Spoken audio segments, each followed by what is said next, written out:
Right, should we talk about weekend's football, lads? Let's do it. Man United, Liverpool at Anfield. Where did you watch it, Ben? Were you at home? I was at home. It was a fantastic game as well. Fire on. Yeah, fire on. Really, really enjoyed it. Proper game of football, wasn't it, Watto? Yeah, I was just delighted the game we're on. Obviously, Yeah. seeing the weather, but to be at home on that Sunday and have that kind of game.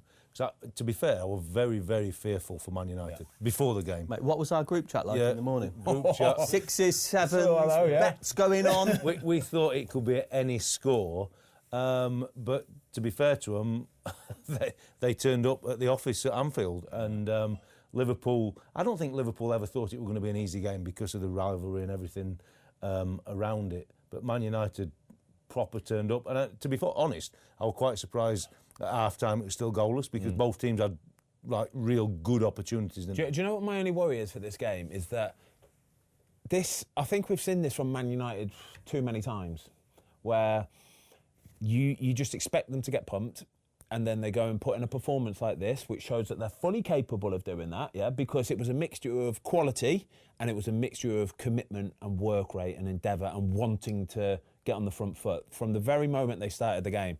And I just worry that this kind of papers over a little bit. Do you know what I mean? Glosses over a season that's been absolutely awful. And if they can do it in these big games, they should be able to do it in every single game they play. The thing for me is, listen, you've got to give them credit because we sit here every week and tear them a new one.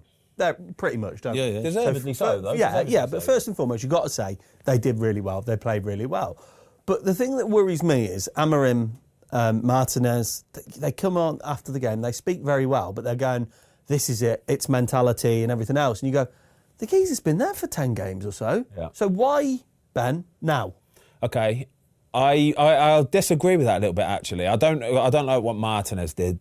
I don't like all that because he's had a bad season. He has in the last month or so particularly. But Amorim, right? I watched him after the game, the interview that he did, and I actually really liked it. I really, really enjoyed it, and it seems to me that he has come in and he has set his stall up from day one. That what he wants to do is very clear, and even spoke about this performance, this game, and he said, yeah, you know, it's a point, but I'm really mad about the previous results. The Newcastle game last week, for example, the performances that we've been putting in. And it's about, he said, basically, it's about what we did today. That is how we have to be every single time. It's not about tactics. It's not about formation. It's about that commitment, that endeavour, being on the front foot, being committed, working hard. And you saw early on in the first half, you had Harry Maguire smashing into people, De Ligt smashing into people. It was a proper game, the tackles, because of the conditions. But if you do that on the pitch, I promise you, everybody will forgo a little bit of a lack of quality, right? And doing that on the pitch will win you more games than having loads of quality but not putting the effort. Honestly, it's the most important thing. And I think that if he can instill this into them, and even like he said, they got too comfortable, Man United. His words were, we're too comfortable and sometimes you need a shock. And what about them, Fozzie, saying about like the players are anxious or stressed? Yeah. What do you make of that? Yeah, I completely agree. I understand it as well because they're playing for one of the biggest football clubs in the world, and the pressure on them is phenomenal. It's absolutely phenomenal. But the old saying goes that the harder I work, the luckier I get. Yeah? And if you work hard, you can get yourself out of a rut. Physically, psychologically, you can get yourself out of a rut just by working hard. And this might be the start of it. Yeah. I still doubt it. But it goes to show, Watto, doesn't it, how 2 or 3... We spoke a couple of weeks ago about having 2 or 3 windows to get his squad together. We saw yesterday Ugarte, Mainu and Fernandes come in and they made a massive difference. Yeah, look, proper performances. If I'm the Man United manager now, having had such a period of time already, in a strange way, you'll take massive positive from that game, and I think the 3 players you've alluded to obviously make a big difference when we talked about Casemiro and Eriksen playing together and teams running over them. But to play for Man United, as Ben's mentioned, it is massive pressure and all this, but these are supposed to be the best players on the planet. If I'm Man United manager, I'd be a little bit worried about the mentality of that group because the performance levels in the past weeks, Newcastle, certainly first half, compared to going to Anfield, which we know the rivalry and all that, but these players are at such a level, the mentality has to be at the same level and it has to be on a level playing field. I'd be really concerned if I were him at the top and bottom of the crest, because these players, it shouldn't matter, and I'm not being disrespectful when I say it's Bournemouth or Brentford away or Liverpool away, Liverpool at home, Man City. It should not matter. That is a winning machine, Man United, and obviously we know it's not been for a while, but he's a winning machine, the manager, from what he's come from. He's expecting that team to win week in, week out, and he's expecting the levels in training to be winning mentality every day, and that's probably why Rashford's not been in, not trained properly, because you know what it takes every day to be at your best. But for them players to be on that wave like that, up and down. The winning mentality part as well, but it's not necessarily about always going and getting 3 points on a Saturday afternoon. A winning mentality could be, I'm just going to beat my player today, my opponent, my 1v1. So if I'm a right back, the one who's playing left wing for the opposition, for example, I'm going to get the better of him today. I'm going to win that battle. And if you've got 11 players on the pitch trying to do that every single game, you've got a decent chance. I promise you've got a decent chance. Another thing after the game, Amorim, I saw one of the interviewers asked him and said, we saw that some of the injured players have been travelling with the squad. And he was talking about Luke Shaw and Mason Mount. They had travelled with the squad to go to the game. And I thought, yes, I'm all over that, right? When you're injured, normally, your weekends are like free. Honestly, it's almost the easiest part of being a footballer, isn't it? Yeah. You work all week, you haven't got a game to go for on Saturday, and it's like, we can go shopping, we can do this. It's like, it's easy street. It really is easy street, right? Tony Pulis, and I always talk about Tony Pulis all the time, right? But he used to make it miserable for injured players. Miserable. Nobody wanted to be injured, right? He would make you do double sessions. He'd make you travel to every single game, home and away. You'd have to be in the changing room before, during, after the game, suited and booted. Good. Just so you know that you're not having an easy time. And I want to see that as well. That's exactly what he should be doing as well, is making all the injured players travel, part of the squad, you're with everything. So you get to watch your mates on the pitch and go, I want to be there. I'm going to do whatever I need to do to get back as quickly as I possibly can. I like it. Yeah, I do. And what about just to kind of pick a couple of bits out, Onana, penalty save, possibly against Salah? Yeah, should say. Yeah. I think when he's made the decision to go to his left, and it's not the greatest penalty from Salah, to be fair, and it's that motion I talk about, because it's left-footed, it's in to out. Yeah. So when you're diving to your left, really, it's in at you first, but it's just in that awkward position for him, and he's thinking, I've got two hands, but he never extends with one. And I think if he would have extended with one, he would have saved it, and you could see his reaction. Yeah. He was disappointed with it. You can't blame. It's not. You're never going to blame him. It's not really. I wouldn't even blame him, to be fair. I think the fact that Salah struck it quite well. Yeah. It's not right in the corner, but he struck it well. I think he's like, again with Watto, he's got his hands there, and then as he's tried to go, it's probably behind him before he's like. It's the pace he hit it well. I guarantee he'd have gone, man, I could have saved that. He would have probably known he would have saved that. But let's talk about the last chance at the end. What do you make of it? Oh my gosh, I agree with Daniel Sturridge. The pass is awful. Yes, the pass is awful. It's a bubbled pass. And what about Roy Keane saying, yeah, but he's not very good, basically? But that was a nice thing I thought from the game, watching it in the armchair, sat with a glass of wine, fire on. Beautiful afternoon for me. Shite conditions up at Liverpool, but the reaction from the Man United fans when he came on Xerxes after getting hauled off after 30 minutes of the last game, look, they were really on his side, they were really on him, and yes, it's poor execution of the pass, and it could have been better. I can't believe he didn't shoot.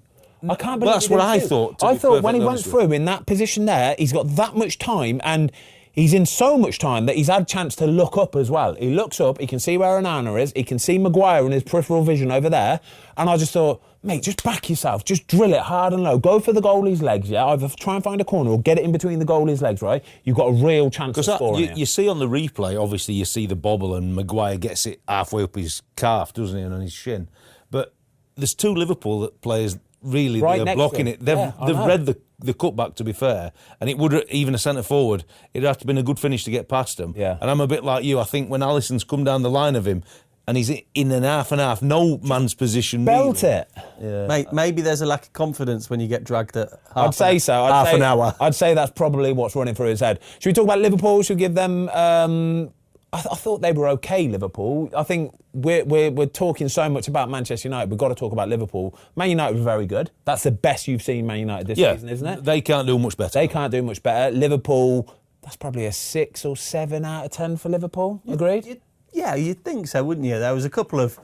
It seems... Do you know what? At the moment, it seems like Trent and Robertson are just getting hammered by everybody. Yeah, at the moment. they love to jump on a bandwagon. Yeah, I think there is a bit of bandwagoning going on. I really do. But I think, like the manager said after the game, like Dalot's just had a really good game. Yeah. To be fair, he's had a really good game. To be honest, he can play that position really well. Yeah. Really well. And when he decides to take you on in that 1v1 situation and actually not come inside on his right foot and back himself, I mean, the cross he puts in that first half is phenomenal. Yeah. So when he's in that mentality, the commentating it's fantastic. The commentating was class. Like Gaz Neville's, like he is so good at commentating. By the way, because he's talking about Dalot's position that he goes too soon. Like, you don't need to go soon. No, there, just do you? wait. When you've got that much distance between you and the other centre back, right? Just wait. You've got time when the ball leaves Dalot's foot. You've got time to be able to read it and adjust to it. By running in there, you're putting all your eggs into one basket. You're basically putting all your eggs into one basket that is going to be put on a sixpence for you.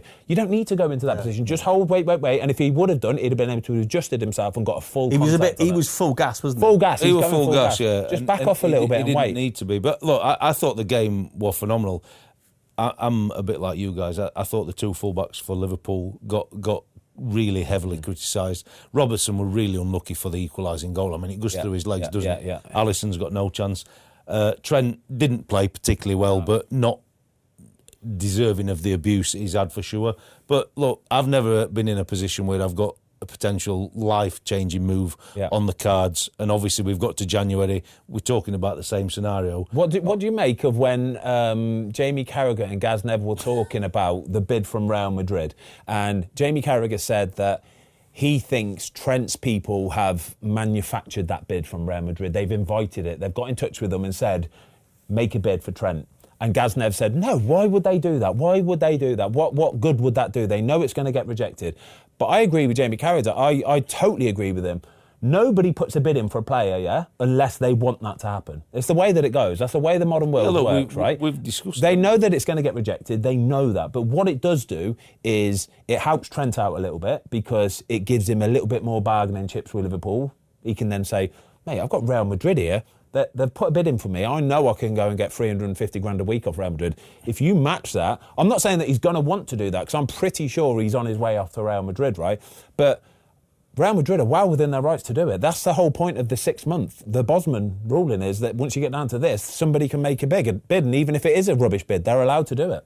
Well, look, it just, from Liverpool's perspective, it's cheeky and all these things, but it just destabilises you because they know he's walking away for nothing. I think he's gone 100%. So now, if you're Liverpool and you're going to try and match Man United in terms of league titles and you got a real chance this last 4 or 5 months, do you take the cheeky 20 million? Yeah.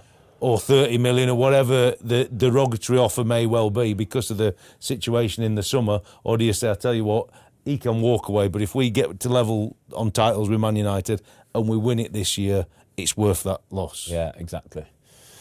What about Spurs? Spurs doing Spurs things. Spurs doing Spurs things. Quick question before we get going with it. Isaac scored 7 in a row. Vardy's on 11. Yeah. Do you reckon he could get there, Foz? I don't know what the fixtures are for Yeah, do you know what? Newcastle. Just as I asked you, I just thought What I will say is, though, that it doesn't surprise me anymore. It doesn't surprise me. He's that good. He's got everything. We spoke about it last week with Benty. Probably the best all-round striker in the Premier League, if not the world right now. He's right up there anyway. But I watched the game and Ange was quite rightly very annoyed after the game. Very, very annoyed, actually. He did an interview with Sam Matterface, actually, after the game. Ange did. And Ange straight away thorny on the front foot. Every single double thorny.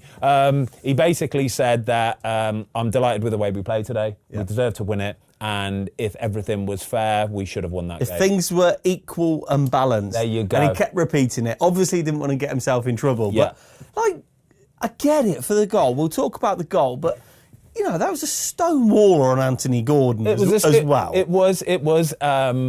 I don't think Spurs probably should have won the game. I think on the balance of play, a draw maybe was a fair result. Spurs dominated the second half. Newcastle were the best team in the first half. But that's beauty of football for you, you know. Newcastle got off to a fantastic start yet again, like they did against Manchester United last week. They were absolutely cruising, flying. Gordon and Isaac in my FPL team as well, so it's a fantastic start. Oh, and I've got Solanke as well. Did I mention? So it's been a good weekend. But no, I think Ange he doesn't really get it right when he comes across thorny like this after. No, he doesn't. What do you make of the goal then? So the Joel Linton handball, I think it was Bergvall, which led to Gordon scoring. Yeah. What's the deal here? Because we were talking about it, me, you and Luke were talking about it beforehand, and we're going, like, his hand's in a natural position, right, but ultimately it's led to a goal. Yeah.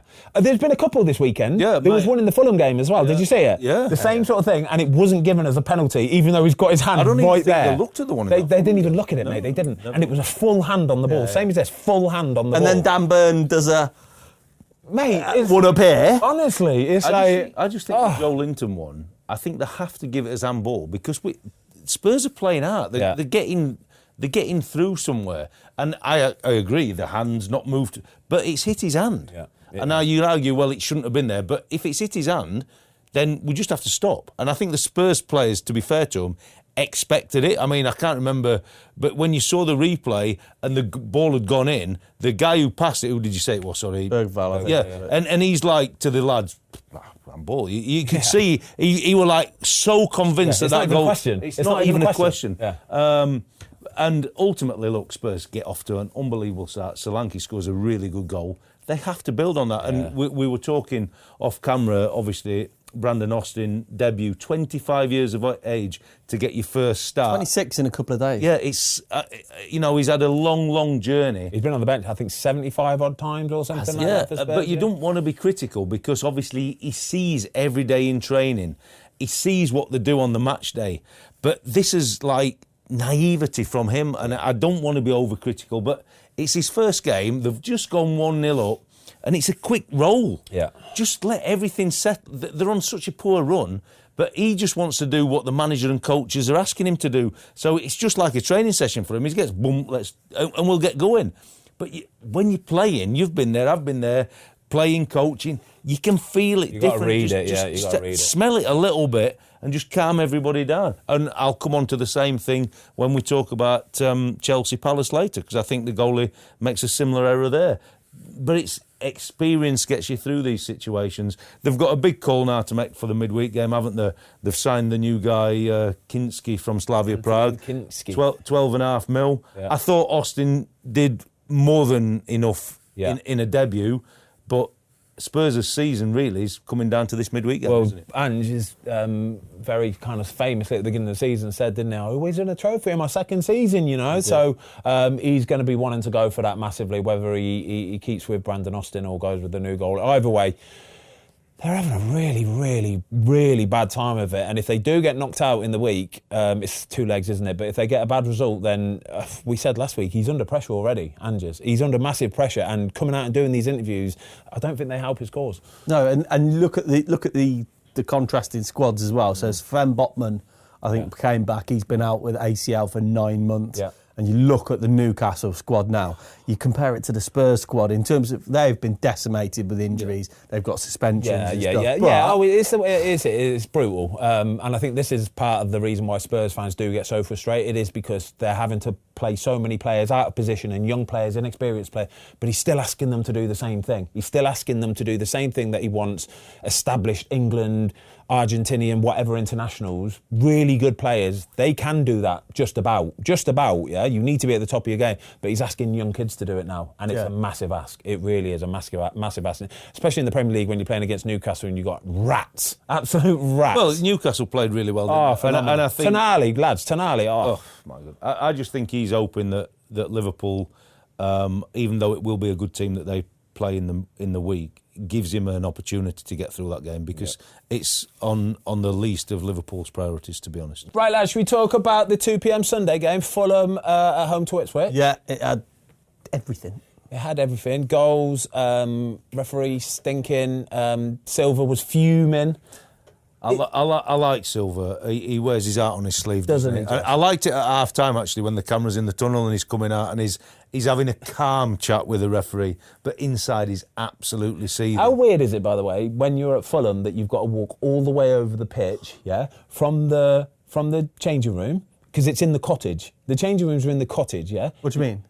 The changing rooms is in the corner where the cottage is. That's why it's called Craven Cottage, because of the famous cottage. The changing rooms are there. You have to walk out the changing rooms, down a tight little alley, and then all the way over the pitch, from the corner flag, all the way over the pitch to go and sit in the dugout. It's weird. It's so weird. How far is that walk? Oh, don't get me wrong. It's like... a minute or two? Yeah, it's not even... No, but it's tough as a member of staff, isn't it, when it's cold day like that and you've got your cup of tea at half time. You've got to get across the pitch and they're just about ready to kick off. And you're getting a little shuffle on. You're getting a little shuffle on. I'm like, I don't want to spill my tea. It's cold here. What about these decisions then? Let's look at the penos, shall we? Okay. So what do you make of the penos, Watto? What was the first one? Well, the first one's Morsey on Wilson. Stonewaller? Yeah. It's a Stonewall penalty, and that's where Silva's started losing his marbles, isn't it? Yeah. Because it's so obvious, but the ref actually had got himself in a position where he couldn't see it. Yeah. So that's actually where VAR does come to a thing. But I think Silva had already been at him for fouls and bits and pieces, and then when he didn't get that penalty. But the thing is, for the coaches and managers now, they've got the little screen, you see them all go into it, and it's so obvious for them. They see it, and that's where the frustration is, because it should take 2 seconds. He's just gone and sat next to his first-team coach, rewind it, Stonewall penalty, but yet it still takes 2 or 3 minutes with VAR. And your blood's boiling, even though you know it's a penalty. But he's frustrated that the ref missed it. What Morsey's doing there, I honestly don't know, because Ipswich, for all Fulham's dominance, didn't give up big chances. And it's just a stupid leg. I don't understand it. And it gave Fulham a leg in, but it was interesting for me. Two stupid penalties. In fairness, it was two. Honestly, you can't account for these kind of mistakes. They are such stupid penalties to give away. When Jimenez has scored the penalty, Silva was that agitated. He didn't want him celebrating. He wanted the ball back up the halfway line. And I don't know whether his agitation caused Ipswich just to kick off and go down the other end and then get the softest of penalties. Yeah, the softest. I mean, honestly, if he's grazed his big toe, but you slow it down and there's contact. And I think then Silva's just in a whole world of pain. But look, both instances were penalties for sure. I mean, I absolutely loved watching Delap yesterday. I think he's got everything. I said off air, I think he's deceptively quick. Yeah. Certainly in the first few yards. But I think any Premier League centre-half, if you said at the minute, who don't you want to face? Out of the top ones are Watkins, are Haaland, Solanke, whoever you says up there, I think he's the one. He's a bully, isn't he? Yeah, he'll give you a hard... the best possible way. He's going to give you a hard Whether day. Ipswich go down or not this season, which we actually think they might, we think they might actually stay up this season just because of how much they fight, and you've got Delap. Normally the teams that stay up are the ones who can score goals, and Ipswich have got somebody that can score goals, and they can score goals. Yeah.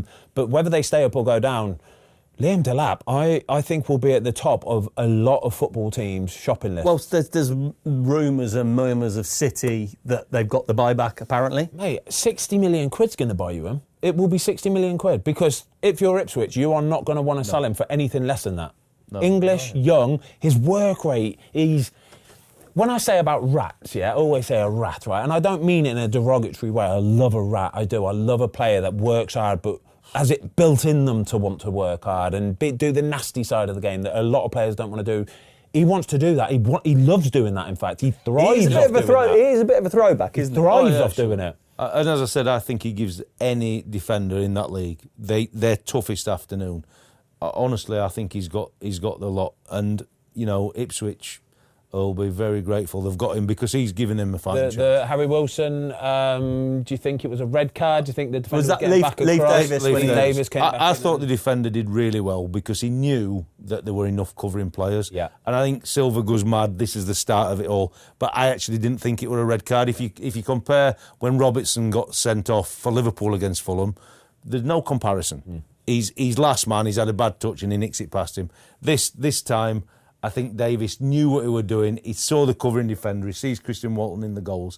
I think there's a lot to go on for him to get there. I don't think Walton's going to get there. Walton's too far back for him to try and get involved in all that. But I think the defender's body language told me that he knew exactly what was happening in front of him. He'd read the situation. The covering defender had read it. He saw what was happening. He knew that if he did skip past the defender for whatever reason, I think he would have got there. Those scenarios you don't often see a red. We had one earlier in the season. Do you remember with Arsenal, and we had the debate, and you went, "Yeah, but Ben White's quick, the Ben White one, and you can cover." Yeah. When you have that kind of cover, it is very much a, is he going to get there? It's subjective. So you kind of, I think they err on the side of there's cover. Yeah, I think it was probably the right decision. I thought it was probably the right decision. And I love these two managers for different reasons. But I was talking off air, so it's only fair we come to it now, because obviously watching the game live, and you talk about Delap and his performance, but I'm astonished that McKenna took him off with 2 minutes to go. Just astonished. Now, I don't know if the sports scientists, the doctors are saying, look, we've got to be careful what's coming. I don't know, but I just know in the heat of that battle, I really believe if he wouldn't have taken him off, they'd have won the game. The Al-Hamadi, who come on, obviously not up to speed, looked cold. He looked like he'd played 90 minutes. He couldn't get about the pitch, and he's only on a few minutes. And actually, when the second goal or the second penalty incident comes, I think he could do so much more. And I think if Delap were on the field, I don't think that would have happened. I think McKenna will have looked at it today, and he knows he's made a mistake there, because what it also does is when you bring off somebody like Delap, it signals your intention to want to just defend and see the game out. And Fulham could sense that, they could smell that, and they were like, right, now is our chance. We have to go and do it. When you say about that though, but obviously when it's the last minute and you do defend from the front, right, and let's say that there's a ball pumped up there, who's the ball more likely to stick to? Yeah, Delap. So it is a very strange decision. He's a perfect. That's why we think he's so valuable and why he's such an important player. Is in the last minutes of games when you need to just lump it forward and you want somebody to get hold of it, bring it down, get everybody up the pitch, buy a little bit of time. He's your guy, and as soon as you bring him off, Fulham can go right. We can just push on then. We can push on and flood it. He makes a good ball, a bad ball. He got so many fouls, and even if he doesn't win it, he's at the second ball, and that's what didn't happen. And I think you look at them last few minutes, you'll be really disappointed. But the one thing, obviously, Jimenez, 2 penalties. Highest score in Mexican. Highest score in Mexican ahead of Little P. Little P. Little Chikorito. I had him in my FPL team this week as well. What, Chikorito? No, not Chikorito. Did you have Raul in? had Raul in for about 2 months now. He's absolutely killing it for me as well. I like him. Yeah, he's good. He's honest. He's good. Brighton, Arsenal, lads. Drop points for Arsenal, was it? Yeah, it is. And this is why, sadly, I think Liverpool are going to run away with it. I know Liverpool got a draw, but none of the other teams seem to want to kind of Forest put in want to.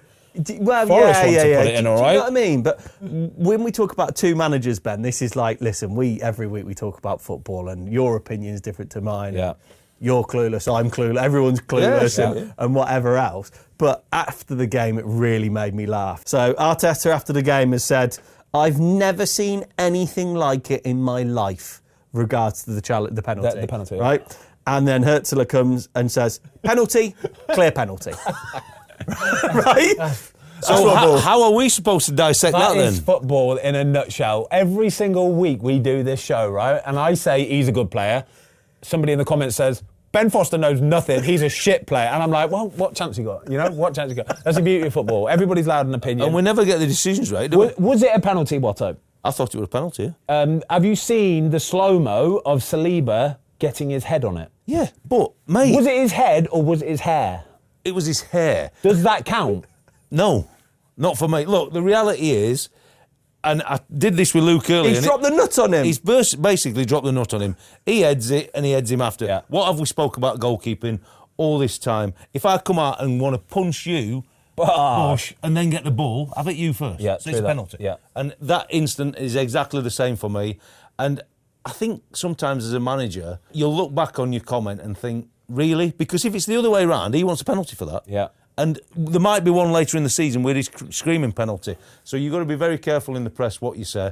I think with VAR, I think it was the right decision. Because if we talked about what we've just done, the Delap penalty, it's the minusculest touch, but he catches him. So if I head it first, and then you head me, that's a foul. Anywhere else on the field is foul. I agree with Watto. It's a tough one. Like I say, if you slow it down, Saliba just heads it or hairs it. So what are you saying? So João Pedro gets to the ball first, it then clips off his hair, and then he drops the nut on him. So you don't think it's a penalty? I don't know. I really don't know. What a chance we got then. Honestly, I don't know. Can I come into Watto on the set piece thing? Yeah, go on. Watto, I've got to ask you about these. So these Arsenal set pieces, right? So late on in the game, and you've got free kick, and then you've got these 4 Arsenal attackers, right? This bank of 4. Yeah. Okay, and then as the ball comes in, they shift onside, and then attack it, right? Yeah. Firstly, is this new-ish? And secondly, if you were the set-piece coach, what are you doing to defend it? Yeah, it's a real good question. And obviously you see on the corners against the zonal setup, which defending a wide free kick is a zonal setup, most teams go 7. You get the occasional 6 and 2 on the edge of the box, but most teams go 7. If there's only one tech, you'll have a split wall just to give you an extra protection. If there's 2 on the ball, you normally have 2 in the wall, because if any is action down the side, one has to release. So Arsenal on a corner, which is, as I said, a zonal setup, have decided to come from the back, which I've said is not rocket science before, but it just disturbs you because you don't see it. So on the wide free kick, it's exactly the same. 4 of them run into your line, dip in and dip out. So if I'm doing the attacking, which I used to do, I didn't have the movement where you'd come from the back of them in, but I used to start offside, and because I'd have 2 on the ball and we knew we were taking it and what the signals were, we'd dip in and come back in, because as soon as you dip in and you have a dummy movement, they drop anyway and you're in. So I didn't have the movement from behind, but we'd dip in and dip out. So it's a similar pattern. But if you're defending it, your principles have to be the same. So you've got your line of 7. Now, when I were at Southampton and England and all these things, my principle was we drop when the player taking the kick plants his standing foot. So it's really late, but it's late and fast. So your body shapes are all the same. And as you drop diagonally, not to create a space in between. So you drop diagonally, and it's so hard for them to get in between to attack. So if your defensive principles is as you are, it doesn't matter what they're doing, because you're trying to play offside and you know you're killing the space by dropping in diagonally. We need one of Neville's boards, don't we, Ben? I saw a new set piece, lads. I saw a new Arsenal set piece on Saturday night. Did you see the free kick that Declan Rice put in? Yeah. The low one? Yeah. Louis, my son, actually noticed it. Trossard's job was he was getting touch-type marked by his defender. Yeah. Trossard's job was to run him. Just drive him in. It was run him in to the box. So as the ball was about to be kicked, literally, when he plants his foot, Trossard's job is to grab his man and run him so that he's in an offside position. So by the time the ball was actually kicked, Trossard was about a metre behind the line, the whole line, right? So which meant that a ball could go right into that channel, and Arsenal nearly scored off it, actually, but it was a really good ball.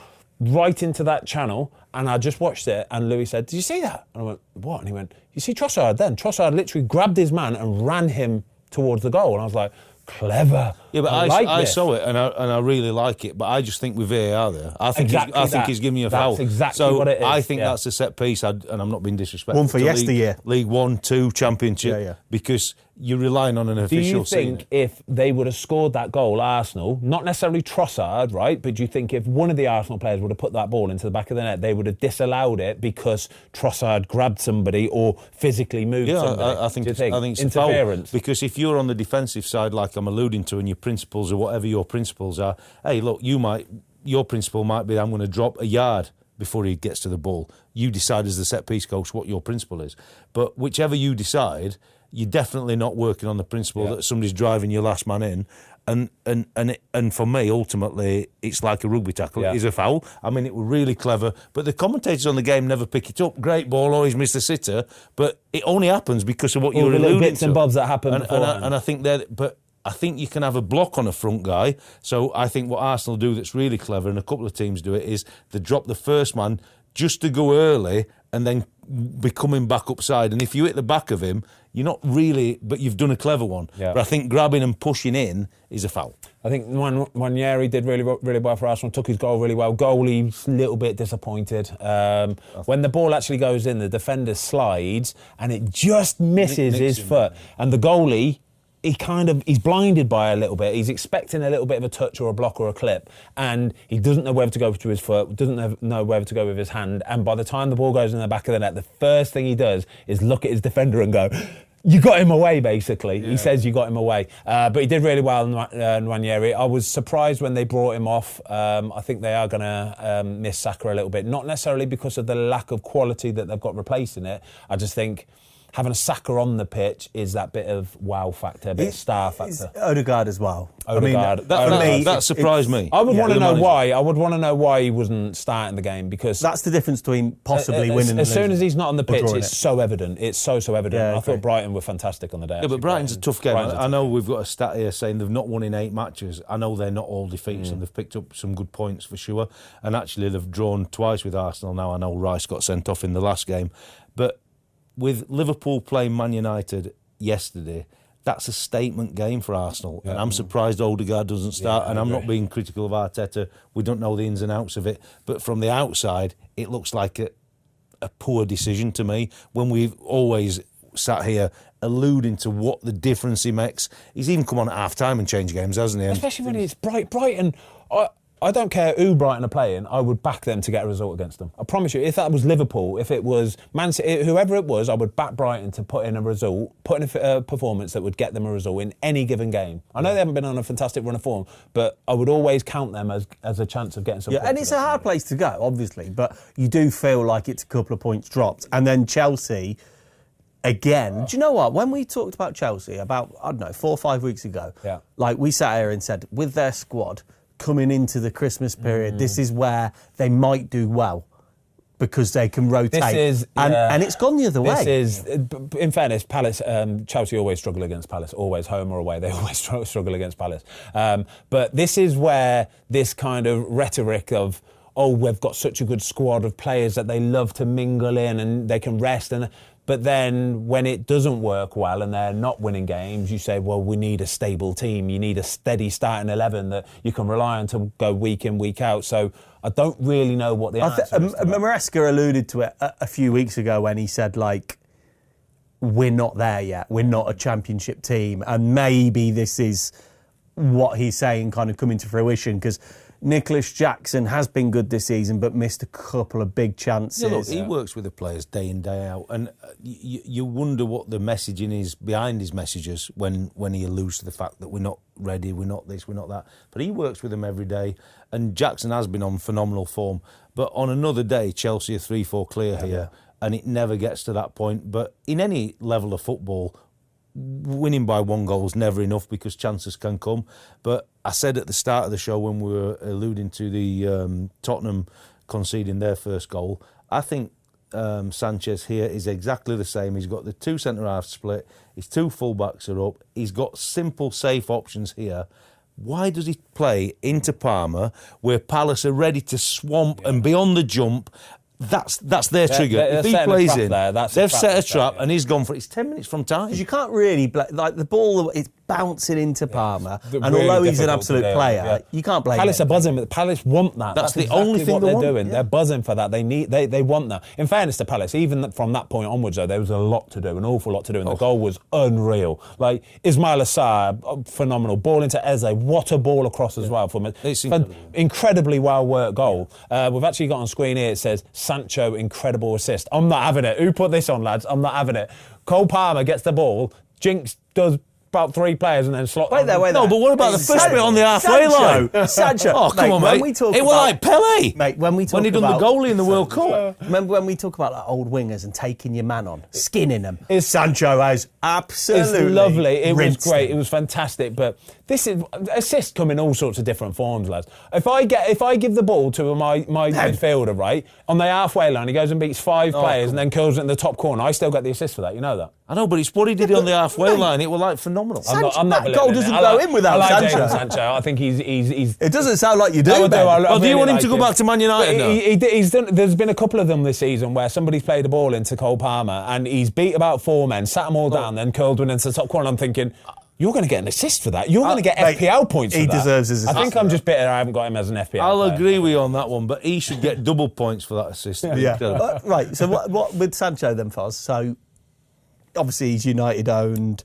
If you're the Man United hierarchy and you're looking at him doing good things, where does his future lie? I think Amorim will be having a good old look at him at Chelsea. Not only having a good old look at him, he'll be talking to him as well. He'll be telling him what he wants from him, what he needs to see more of, see less of. And I think the main thing that what Amorim will be saying to Sancho is your work rate needs to be more. It needs to be a higher output, more intense, up in people's faces. Yeah, I like it when you beat players. I like it when you put crosses in and get assists. But I need the rest of it. Off the ball. And I think that's what he's trying to implement into the rest of the team. Will Amorim be speaking to Sancho? You'd like to think so. That was just going to be my next question, because it's such a big club, Man United, and a new manager in, and such an asset that you've got out on loan. I would be amazed if he hasn't. But do you know what? With these modern managers, he might have said, look, this is what I've got at Carrington, this is what I'm dealing with, and I'm just sticking to what I can affect here. But look, they'll have a loans manager, they'll have all this kind of stuff. But still, it means more coming from... If the manager would have actually spoke to him, honestly, in the modern game, I really don't know.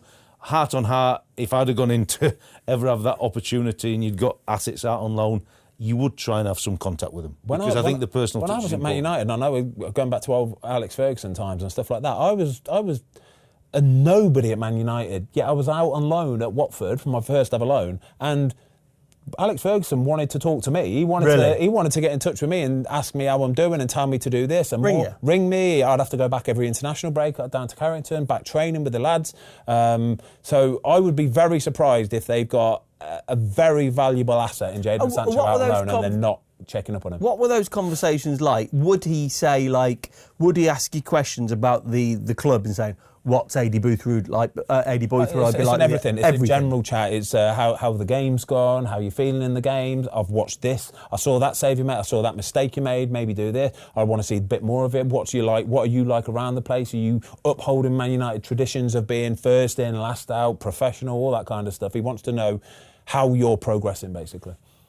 But that were the best. That's old school, mate. That's old school. No, but actually, mate, yes, it is old school. But I think that's what we've lost in the modern culture, because it's not that easy now. There's too many other ways of communication. A lot of players as well. And a lot of players. But a manager actually taking the time out with that is very important. And one story, I'll go back to a story because it's just resonated with me. I remember when we first went into Southampton, we'd followed Pochettino. And apparently after all the international breaks, he'd have all the players come back in like they do at various times, but he'd always be in the training ground. Even for a Yoshida coming back from Japan, when he came back, he'd make sure he's in, check on him, they'd do his recovery, but the manager were there for that personal touch. Yeah. And I think that is why I thought he'd do well at Chelsea, because I thought he'd got that side of him. Yeah, like it. Like it. Okay, should we talk about the bloodbath at St Mary's? Oh, gosh. So they're doomed. Surely no coupon busteria for an away winner. Oh, well, actually, do you know what? Brentford's away form maybe suggests otherwise, and I think even Southampton would have been going into this thinking, lads, we got a good chance today. Yeah. Therein lies your problem. Have you seen that clip, by the way? Have you seen the clip after the game? So, you know, in the exec boxes and stuff like that, right? God. They have to do a predict the score. We'll put it on the screen now. And whoever predicts the right score gets to win a signed Southampton shirt. Off the player? Off of the Adam Armstrong. The whole team. They have to go and hand it to him. And the lady has predicted 5-0 to Brentford. And so she's in the Southampton boxes. She's a Southampton fan. She's a Southampton fan in the Southampton corporate hospitality, and she predicted an away win, a 5-0 bloodbath, and Adam Armstrong has to literally hand it to her and go, yeah, well done. Her response, though, when she's getting the shirt... She's buzzing. It's unbelievable. I've been in boxes as a player. I didn't play that long, so it was different. But for him to have to do that... Horrible, and she's so excited... Honestly, the shirt's not worth £2, I'm afraid. Do you know, right, so after every home game, one player has to go up to do a bit of like corporate, say hello to some fans or go to the hand an award to somebody or something. One player has to. And if you've just been beaten 5-0 and it's your turn to go and do it, and it's all pre-arranged before the game, it's all pre-arranged, you are going up to the boxes today, all right? So don't shoot off because you've got to do it. And if you don't do it, you're getting fined. I promise you, you get fined. You get fined half a week's wage. It's a big deal, right? And he would have known that he was going up to do that, and when you've just been pumped 5-0 at home, honestly, then there's a video going around on TikTok, and you're getting out the shower thinking, I've got to go up to the corporate boxes, and somebody's predicted 5-0. Nobody else would have predicted that, I guarantee it. But I feel for Southampton now. It's I think that derby record is fully. they could do it, you know. They could beat it. They could genuinely beat it, and it's not the sort of record you want. It's in their sights, isn't it? So we've obviously got varying stats up here that are complimentary for Brentford and their players. And Mbeumo scored 8 penalties in a row. I think him and Visser up front. I mean, they're phenomenal. And I think, to be fair... Sharda scored 5 in 8. And Frank spoke after the game. He just spoke about his team's mentality in the process because he knew that they're miles better than Southampton. And it were only going to be what we spoke about Man United, a derailing of mentality that allowed him not to win that game. But, like, if you're Southampton, the fight is... It looks like it's already gone out of them. Yeah. But they just need to take some real pride day in, day out now because they don't want to be the worst team in Premier League history. And they need 5 more points. And at the minute, you really don't know. What will that be like, Watto, at Southampton? What will the mood be like around the city, around the stadium? Look, I've been in relegation fights and I think the team have accepted where it's been. Obviously, they've gone down and come back up and they're back up now. But they'd been a stable team for 10, 11 years. And we've been in relegation fights, and it's certainly tough at that moment in time. But there's a lot of pride about the team and in the city about what and how they represent them. And what the players are delivering at the minute is no representation of that. And it would be hard to be a fan. And I think the players have just got to somehow step up because I think the bigger picture of staying up, you've got to accept that's gone. Yeah. I think it's the pride of not being that worst team now. And, you know, Zurich, the new manager's come in. I don't really know where this one's come from them. I think it might be an ownership thing, mightn't it? With the relation with the Croatians and things like that. Maybe, but it doesn't look like it's a fit for now.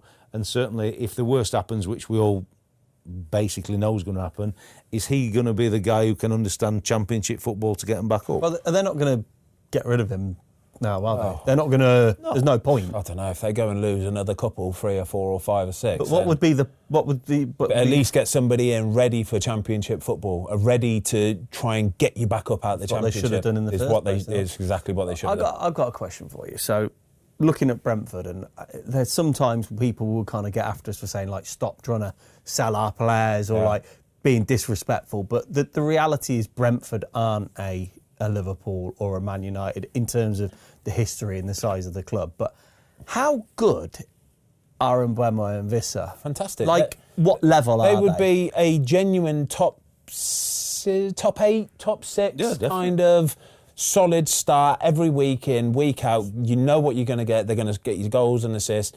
It's a given, and they would genuinely be one of those teams that would be up there, and you could rely on them every single week. That's how good they are as a duo. But I just think Brentford in general, I think this game for Thomas Frank would have been a really easy team talk for him. It's like what I said there. We are better than Southampton. It's going to be all about your mentality today, lads. It's going to be about work rate. If you work harder than them, we'll beat them. It's as simple as that. And I think for you guys who do this FPL, I think if I'd have been looking at the fixtures this last weekend, Visser and Mbeumo, surely you're getting them in your team at Southampton. He's got Mbeumo. Have you got him? He's got him. Ah, Tom, you had a good week. What'd you get? Only slightly better than you, in fairness. 80. I think I got 78. You got 80. Still got the Wolves Forest game tonight, lads. I got Chris Wood and Aina. You got Aina? You've got Aina. I haven't. Yes, you have. Have I? Yeah. Oh, okay. Aina. You have. You have. Man City, West Ham boys. In the end, it looks like it's fairly comprehensive. West Ham still had a few chances, in fairness to them, but Man City 2 in a row now, back to... I think they came... I think these fixtures, West Ham, Leicester, have come at the most perfect time for City because even they've beat West Ham 4-1, right? But there are better teams that would have made that a heck of a lot closer. Without doubt, West Ham are in a poor run of form, Leicester in a poor run of form, but West Ham had chances, you know, genuinely had chances. Kudos. But it's good to, you know what? I know it's been an awful season for Man City by their standards, but it's good to see them back up and purring again. And I always do think that Man City are never far away from beating somebody 6-0 again. I promise you. I always think they're very close. I'm not quite sure they're purring. I agree with you wholeheartedly. I think the 2 fixtures have come at the right time. I mean, Leicester gave them a good game, to be fair. But it's come at the right time. West Ham travelling up to the Etihad, it's never been a good place for them. And you sometimes can't fight against the law of averages. West Ham are never going to do well there. But they had chances, kudos, as you alluded to, at 0-0. They get a fortunate OG from Kufal, and you're thinking there's still in the game, West Ham. But I mean, the ball in for Haaland's header is just oh my God! It takes everybody out the stadium and just put it in there. But like, I think City have always got enough because they've got world class players in that group, and Guardiola will always still be seen as a world class manager, and deservedly so. But they've still lost a bit of something because, as you said, they give too many chances up now against a better team. Do you know what was interesting after the game is Pep Guardiola was talking about Jack Grealish. Have you seen it? Yeah. It's not a good thing when a manager is saying you're not fit enough, basically. He's questioning him how he is. He's questioning his professionalism is what he's doing. Savinho started the game, played incredibly well. So much so he might even find himself in my FPL team. He might, all right? I can't promise anything, but he might.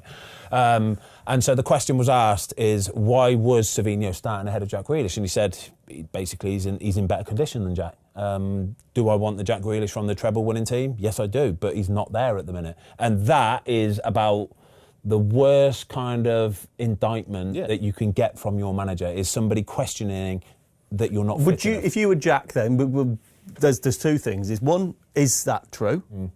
And secondly, either way, would you be raging if the manager gets to see him day in, day out, and he knows what he's capable of. He sees his running stats, he sees his heart rate data, he knows if he's up to the task or not, and he would have seen from something that he's just not there yet. He's not there, but there's no excuse for it. If you've got little injuries, it can hold you back a little bit, and there's a reason for it. But if you haven't, and I think it's probably the case here because Pep Guardiola wouldn't have come out and said anything otherwise. He's basically trying to fire a rock up Jack Grealish and say, mate, work harder, yeah? It's not about going on Instagram and doing this. It's about putting the hours in the dark when no one's watching and being professional. That's what it's about.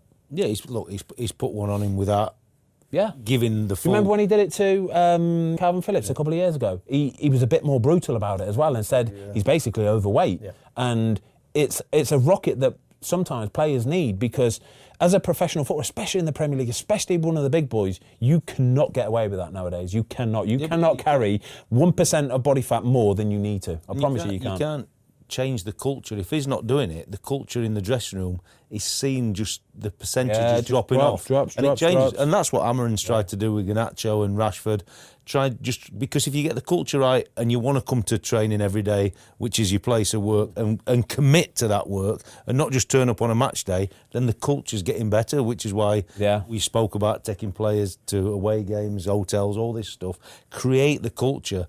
Guardiola's been very gentle on him, but put one... If you can, again, like what I said there, if you can create the culture looks after itself. The culture grows by itself as well. But again, the opposite is true. If you don't look after it and the culture's a bad culture, it gets worse and worse. The poison, the rot sets in, I promise you, and it can get worse and worse.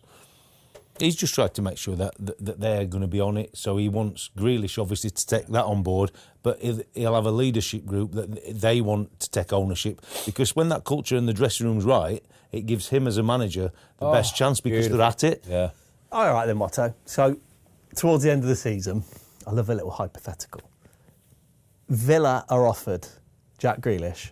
Let's say the wages are okay. Let's just hypothetically say that. They're offered him 40, 50 mil. Would he play for Villa? Not at the minute, no. I don't think he'd get in Emery's team. But we know, Guardiola alluded to it, from the treble-winning team, because when he were at Villa first time up, he obviously was the caveat in their team. He was the one man who were unpredictable. We spoke about him not being in the England group this summer because he's that caveat, that one man. But in modern football, you can't carry a team without a player. I think Liverpool with Slot have gone slightly in that way because Salah doesn't always work back as much as what he used to because they want to hit him on transition. Yeah. But that's a manager's tactic. Guardiola's tactic is you work hard for the team and we're not having you in that half-and-half position. And at the minute, Grealish is obviously not doing that. It's really tough because Villa wouldn't carry Jack Grealish. This Villa wouldn't carry Jack Grealish. Not that they would necessarily need to if you've got old-school Jack Grealish back, because he does put a shift in. But Jack Grealish for Villa, when he played for them, was allowed that freedom to go and roam, do what he wants. He's magic. This Villa don't play like that. There's not many teams that do play like that anymore. Jack Grealish is a dying breed of player. But also, he really mate, is. It's mad. What you touched on, it's the culture. Emery's got a culture and a group of players there that are all singing off the same sheet. if you drop that 1%, and I'm not trying to say Jack Grealish is unprofessional, I don't even know the guy. He's a phenomenal footballer and a talent, but if he drops off his gym programmes, his eating habits, his lifestyle, for whatever reason that is, and you see a drop-off, it changes the culture within. It seems to be those type of players, doesn't it? So look at like a James Maddison, Emile Smith-Rowe. They're very much match winners, but they tend to be in and out. Yeah. Don't they? And I think it's becoming apparent to managers now, those sort of players, and it's getting magnified now because everybody is so professional in football nowadays. They're so professional. And you were not saying they're unprofessional. It might just be a playing style. It might just be a playing style, but you have to be able to do it relentlessly now. You do. You have to be able to do it in the Premier League every single Saturday afternoon. And if you don't, then you're going to find yourself out of the team and you're not going to play over 60, 70% of the Premier League games that season. And does a manager want to sign that player when it comes to the January transfer window or the summer? Do they want to sign that player that's only going to be able to play 50, 60% of games? I think most managers nowadays want to sign a player that they can rely on every single week. Of which one I want to talk to you about. Ross Barkley scores a cracker, right? And when he went to Luton, it felt like he was on Last Chance Saloon, almost. And he's tore it up at Luton, and he seems to be a really, really good squad player for Villa. Yeah. What was your experience of him like? He was a young kid. Only when I was with the England squad, it was when he first got into the England team, and when he was at Everton, he was just flying, absolutely flying. He's a machine, by the way, physically, a specimen. He's a tank, isn't he? A specimen, like shredded, ripped, muscle, big, massive muscles on him. Strong lad. And I think he's probably lost his way a little bit. He got swept up into being a footballer, basically. The flashing lights, the attractiveness of money and cars and all that kind of stuff. And I think he's probably got lost a little bit. And I agree with you, Luton was probably his last chance saloon. Did unbelievably well. And I was a bit wary and a bit worried about a bigger team coming in and signing him and then him kind of losing himself again. But fair play to him. Fair play to him. Yeah. It seems like he has grown up an awful lot. Mate, he is some unit. Honestly, he's a unit. His legs are massive, like his quads and his hamstrings. I just remember thinking, oh my God, lad, you're a tank. But it seems like he's grown up, and it comes sooner for some players, it comes later for some players. But it's nice to see him flourishing. I think he's the kind of player that could play well into his mid-30s in the Premier League. I'd like to think so. He's got all the attributes. What took him through as a young kid? You've no fear. Your body's your body. Yeah.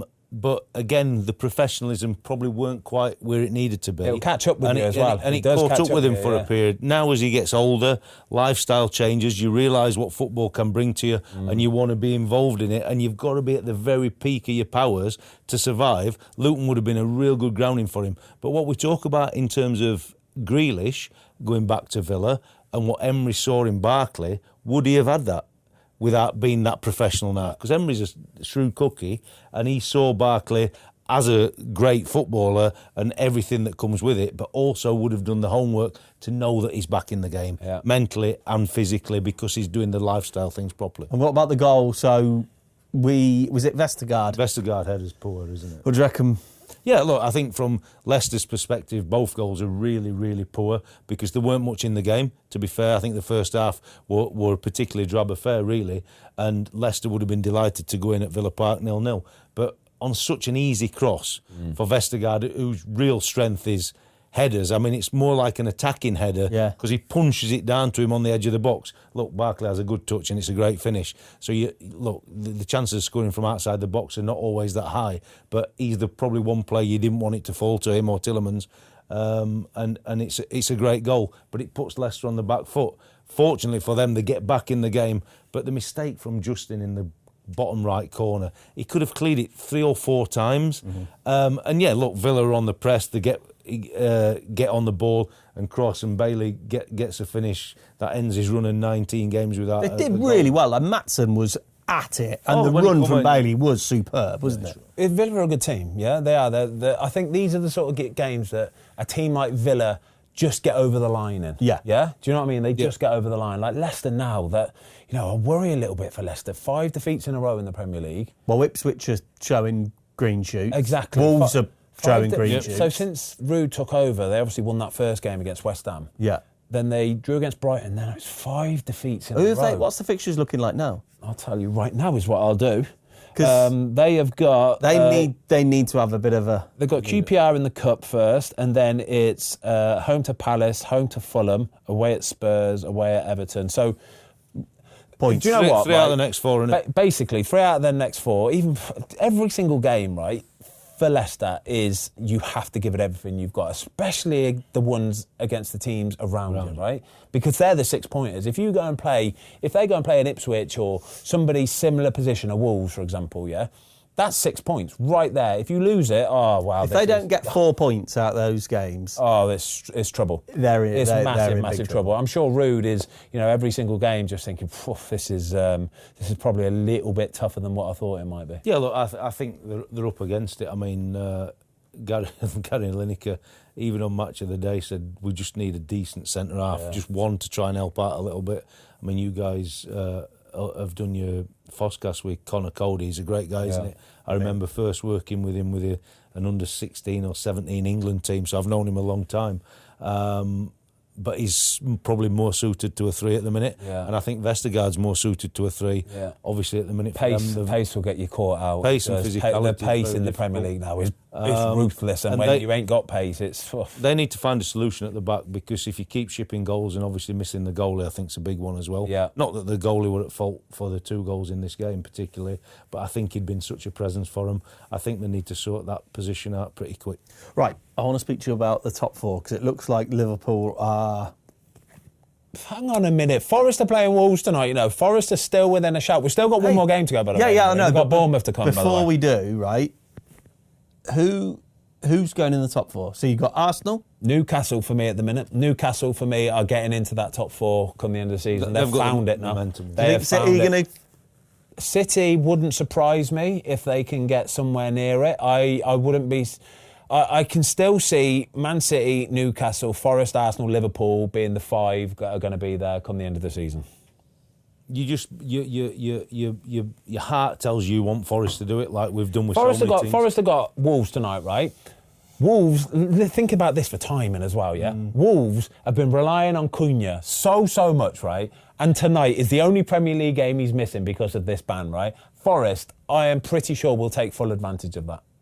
If they win again tonight... But if they want to be in the top 4, they've got to win. Wolves were unbeaten under the new manager. Yeah, true that. I think Strand Larsen scored 7 this season. He's a big player for them too. I think it'll be a tough game for them. I think City...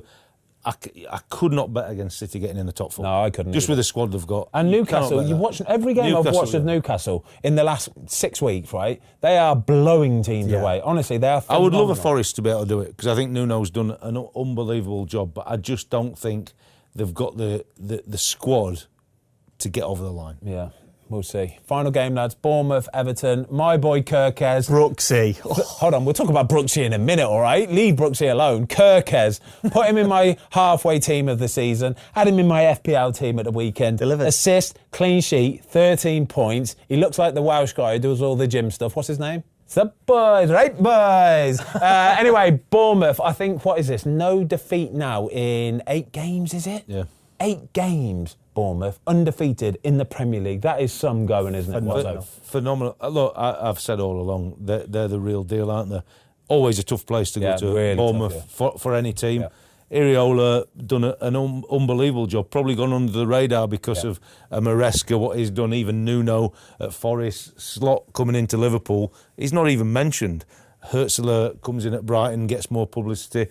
What he's doing here is absolutely remarkable. But when I look at the stats on the screen, I'd be more concerned that your big mate Craig Dawson is Everton's joint second highest goal scorer this season.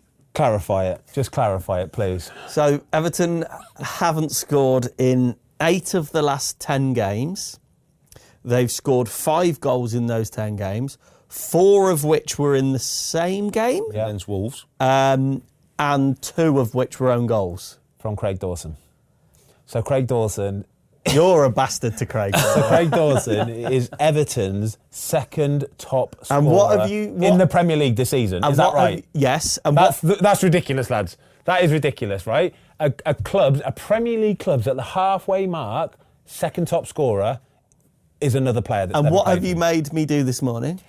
We sent a little video message off to Craig and just said, mate, we've got an incredible stat for you. Listen to this. We told him he's Everton's joint second top scorer. He left me a little voice note earlier, actually. I haven't played it to you. I can't play it on air because it consists of 2 words, and that's it. And one begins with F and the other one begins with off.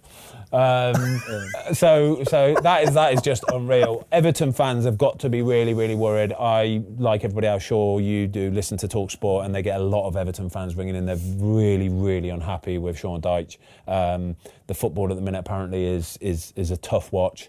They're not creating many chances. I had a little look earlier at what Everton's XG is for the season, and it's pretty much less than 1 per game. Wow. Which is not fantastic. I mean, the other side of it is obviously they've got beat 1-0, but they are decent at the back. Yeah. They do, like for me, earlier on in the season, we were talking about Dwight McNeil and how he's developed. The massive playing a miss bit for him. centrally, but he has been a miss, hasn't he? Massive miss for him. Again, like you said there, defensively, very sound, very solid. They all know what they're doing. Jordan Pickford's had a fantastic season. But when you need to rely on somebody to be that spark for you, to create goals, score goals, and you take that out of that team, then yeah, it's showing really that. And even now we're looking at news reports here that Sean Dyche's future is right up in the air. Look, as soon as you start seeing stories like this, it's football's brutal, isn't it? And you get so much stuff around it now in terms of ownership. But you look at stats, and we're mocking Craig Dawson. And it's not a nice stat for him, but forget him. Look at the Everton side of it. Yeah. It's just not really great. And look, I think missing McNeil, massive. Pickford's been the star of the show. I think he wins Player of the Year every year for them. So it tells you where they're at, even though they are strong defensively.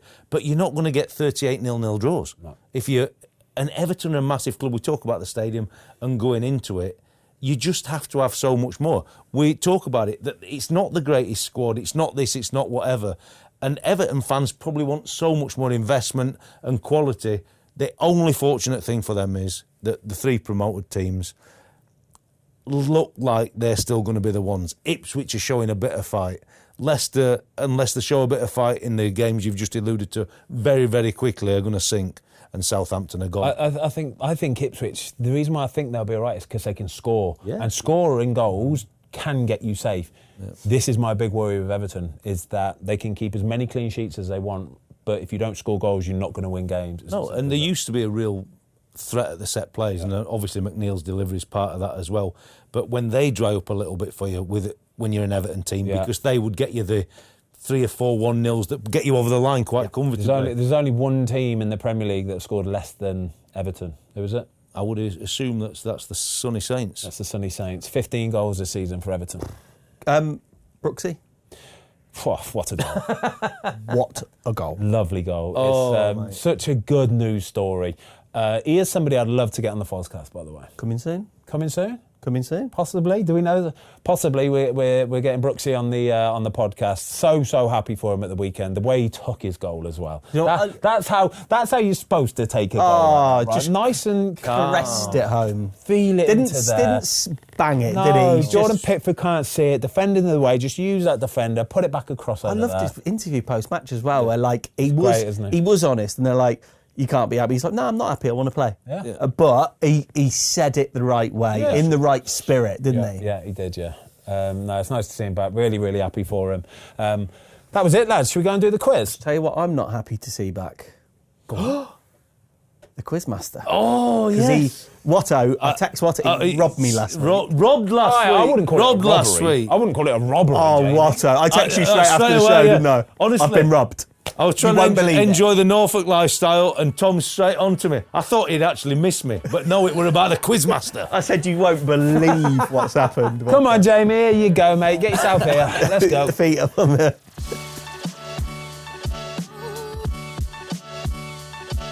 Yeah, so welcome back to the quiz. Tom is on 8 points, Ben is on 6. Controversially. Watto's on 4, and the guests are on 2, but there's no guest today, so... So it was Benty and Toes that have... Benty and Toes have won, yeah. Which... Produced, haven't they?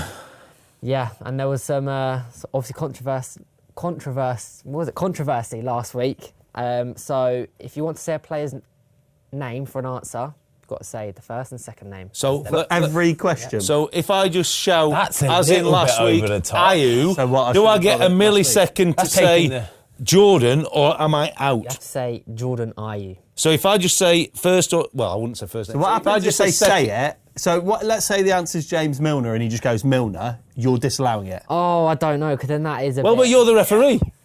So that is a bit. So what you're saying is I should have been awarded it last week. You should have been awarded it last week, yeah, but I just did it for the content. Okay. All right, I've got a question then, okay, yeah? What if the answer is Savinho for Man City, yeah? Savinho's name is Savio Moreira de Oliveira. Should get that right, shouldn't you? So I need to His say name. No, okay, right, we'll scrap that. Wait, we'll do an apology. I'm sorry, Tom. You should have won Well, the the quiz game's last week. tight. The game's tight. Just want to make it interesting because we're halfway through the season now, and yeah. Anyway, just I wish I was Brazilian. I'd just make the best name ever. Like Fred. Benigno. Fred. Frodinho. What's he? They just put an Ino on the end of one of their names and that's it. They're cooking. Or an O, yeah. Yeah. that's what me. I'm Watto. Brazilian. Watto. Wattinho. Watto. Wattonio. Should we do the quiz? Yeah. So what's the rules? Same There rules. are no rules. I know. Same rules. It's just an apology to Tom. Thank you, Jamie. You fully turned up intending Edit to that, back Luke. that rule then, didn't Edit you? that, Luke. You were going to back No it. point yeah. putting that in. And you had a because response prepared Yes, I already. did. It's too late. It's Nine, too, five. It's too late. It's like when Howard Webb gets back onto him 3 days later. Too late. Damage is Too done, late. mate. Damage is done. Damage is You done. just sacked. I'm sorry. Come on, AJ. Question 1. What was the only club that Michael Richards went on loan to? in his Fiorentina. career? Fiorentina's Well a great done. answer. Well done. Very quick. The Viola. If Tom got that, you'd have fuming, by the way. Played with that's a good- Mo it's a- Salah, didn't he? It's a good question, though, isn't it? Is it the violas or the Viola. violas? Same thing, isn't it? What's that? How would you say it? The violas or the violas? What?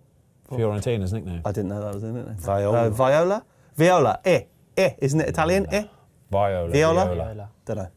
Chianti. Oh, that was the next one. That's the only one he knows. Chianti. I know some swear words in Italian. They're horrible Well, swear don't words do as it, well. please. I don't know any of them. Question 2. What club did Eddie Howe leave for? What club did Eddie Howe leave for when he joined Bournemouth? Bernie. Burnley's the correct answer. We've had that question too. We have had that. Hey, who's that, That's why I Lukey? paused like. That's why I paused. No, but It was you. I'll give you that. thank you. I'll give you We that. had that We question. did have 2 that weeks question a ago. few weeks ago. Well, there we go. Question 3. That's why I We didn't should say probably it. cancel it and do a new one. No, bugger off. I'm off the mark. No. Where's Luke? Can we just? Is transfer Luke here Luke? today? I thought you was going to say. I thought surely you're not going to go straight for the throne. Can we not just put Luke in here now? Luke set me up. I sent him the question. He's like, yeah, these are great. Hey, These are should- great. snake. He knew.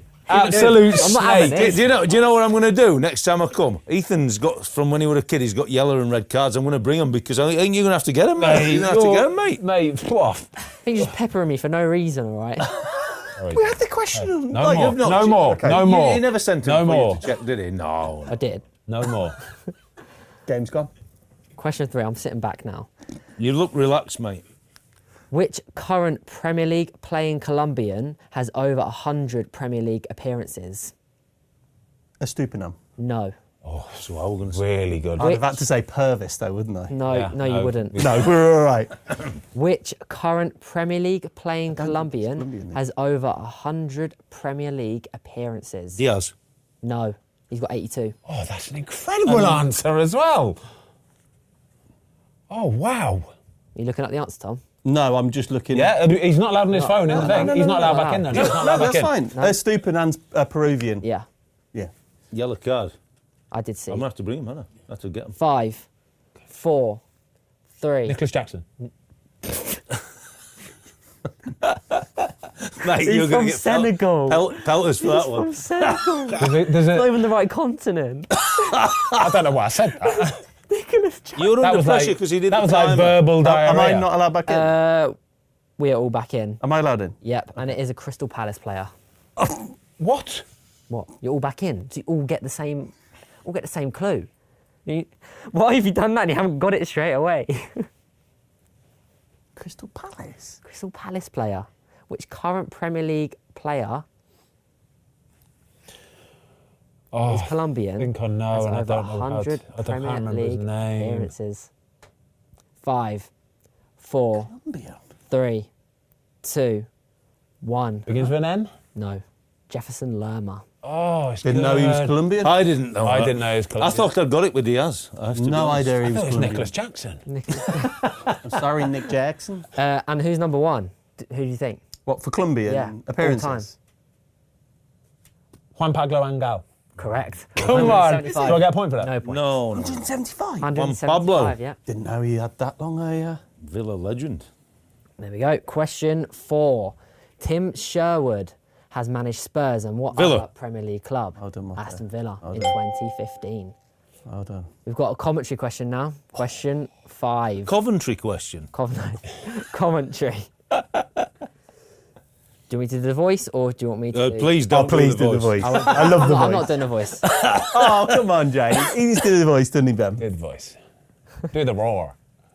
But be, like, What film? really Anybody? passionate. Do the roar? No? Shrek? Yes. Yeah. Had a look, had a hit.